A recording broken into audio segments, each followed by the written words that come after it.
Welcome to our channel. Today we how to authorize passkeys for investment logins, detailed guide step by step clearly. To authorize passkeys for investment logins, begin by navigating to your investment platform's website or app.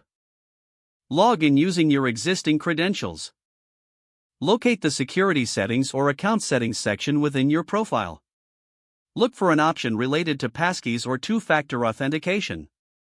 Select the option to enable passkeys. Follow the prompts to initiate the setup process.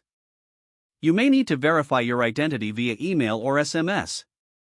Once verified, choose the method for receiving your passkey. This could be an authentication app or a hardware security key. If using an authentication app, download it if you haven't already. Open the app and scan the QR code presented on your investment platform. If using a hardware key, insert it into your device as instructed. Complete the setup by entering the generated passkey into the provided field.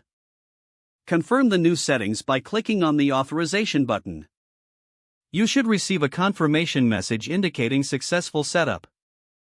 Make sure to store any backup codes securely in case you lose access to your passkey method.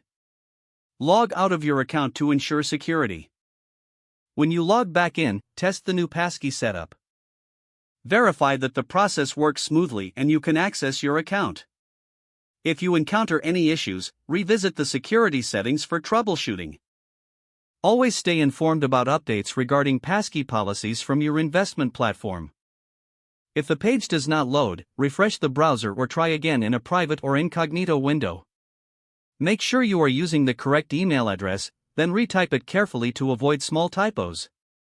If your password is not accepted, use the reset option and create a new strong password you can remember. Check your spam folder for verification or security emails, then complete any requested confirmation steps. Enable two-factor authentication if available to improve account security and reduce unauthorized access risk.